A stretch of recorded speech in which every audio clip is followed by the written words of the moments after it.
పప్పా పప్పా చూసారా మా మునుగాడు ఎంతో క్యూట్గా పప్పా అని పిలుస్తున్నాడు. అప్పుడే చిన్న చిన్న మాటలు వచ్చేస్తున్నాయి వాడికి. ఇంకా నేను మంజు బీచ్ వ్యూ చూస్తే హ్యాపీగా బ్రేక్ఫాస్ట్ని ఎంజాయ్ చేస్తున్నాము.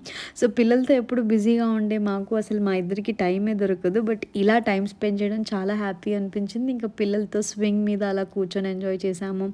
నాకైతే స్వింగ్ చాలా నచ్చింది. మా జున్ను మున్నుకు కూడా, స్పెషల్లీ మా జున్నుగాడికి ఎక్కువ నచ్చింది. వాడైతే చాలా ఎంజాయ్ చేస్తున్నాడు. అసలు దిగమన్నా దిగట్లేదు. వీళ్ళిద్దరిని కూర్చోబెట్టి అలా కొన్ని పిక్స్ తీసాము. జున్ను అయితే ఎగురుతూనే ఉన్నాడు చూడండి. అక్కడ పడిపోతున్నామో అని భయం వేస్తుంది. ఇంకా లంచ్ టైం అయ్యేసరికి లంచ్ కుమ్మేసాము. సో చెప్పాను కదా మనకి కావాల్సింది ఉంది ఇక్కడ. సో అన్నీ కూడా చికెన్ అలా ఎంజాయ్ చేసాము. ఇంకా ఫర్ ద ఫస్ట్ టైం పిల్లలతో బీచ్లో అనమాట. సో ఈ గోలలో ఆ నీళ్ళైతే సో కాళ్ళకి ఇలా చక్కెల గింతలు పెట్టేసి పారిపోతున్నాడు, భయం వేసింది. ఇలా పిల్లలతో బీచ్లో టైం స్పెండ్ చేయడం, మట్టిలో చాలాసేపు ఆడుకున్నాము. భలే సరదాగా అనిపించింది.